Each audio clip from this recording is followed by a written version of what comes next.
Wala kayong solo lang? Wala po, ito 750 po yung Eto mga ganito. ganyan, 750 po. 750. Opo.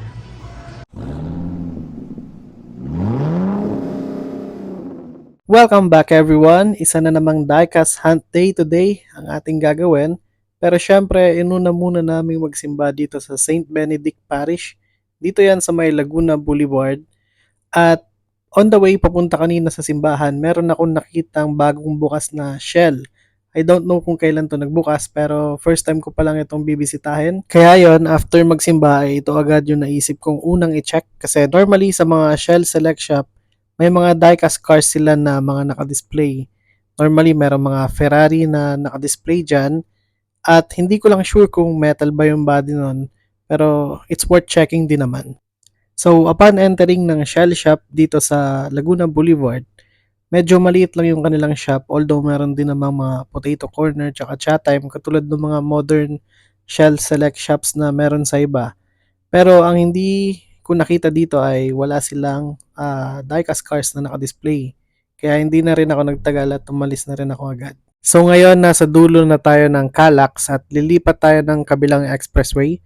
By the way, itong Calax ay operated ito ng NLEX pero connecting din naman siya sa South Luzon Expressway which is operated naman ng San Miguel Corporation.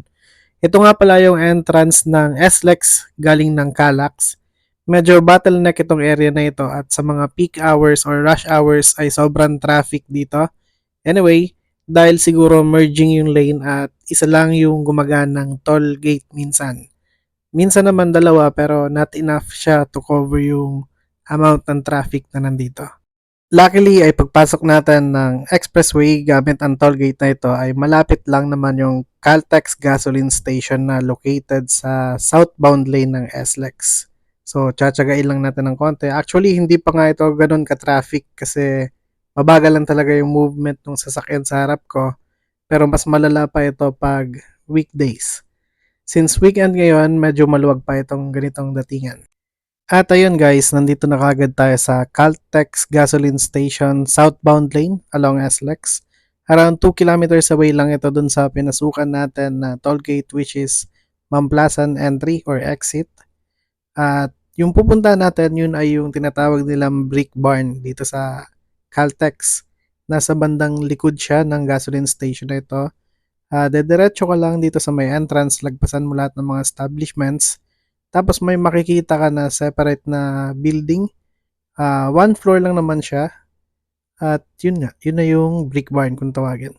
Sobrang swerte nga naman at nakahanap kagad tayo ng parking na malapit sa entrance nitong brick barn. So ito yung brick barn na tinatawag nila dito sa Caltex. Medyo wala pang masyadong establishments dito kasi bago pa lang. I think less than 2 years pa lang ito na nag-ooperate. Pero maganda yung kanyang ambience kaya madalas ako dito nagpupunta. At doon ko nga napansin na merong toy shop dito before. Ang hindi ko lang sigurado ay kung meron ba silang binibentang mga Hot Wheels pero check na lang din natin. Yung shop na ito, located lang siya malapit sa mismo entrance ng Brick Barn at ito yung mga nakita kong diecast models na meron sila. So far, ito yung pinakaunang nakita kong Hot Wheels product na meron dito. Ito ay isang racetrack. Sa mga naghahanap naman ng mumurahing mga diecast cars na pwede nyo pangregalo sa mga inaanak nyo, pwede rin ito. At sa mga tito na collectors, meron silang 127 diecast car model.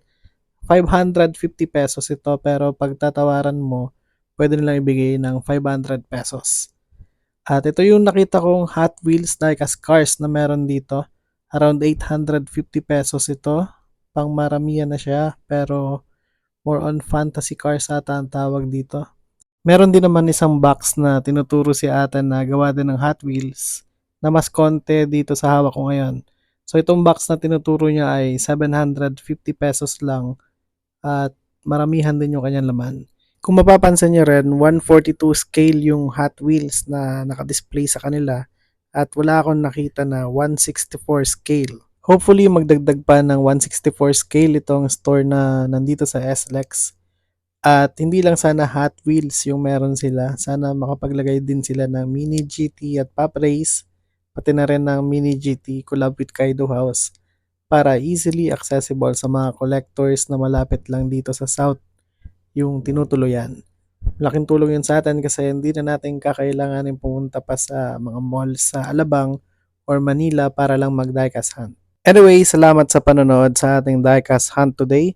Hopefully nakatulong itong video na ito para sa mga diecast hunters na madalas naglalagay dito sa SLEX. At kung meron kayong mga nakitang iba pang diecast hunt stores na marerecommend nyo na puntahan ko, paki-comment mo naman dito sa comment section. Huwag mo na rin kalimutan mag-like at mag-subscribe sa ating YouTube channel at kapag dito ka naman sa TikTok nanonood ay paki-follow mo na rin ako. See you on our next video.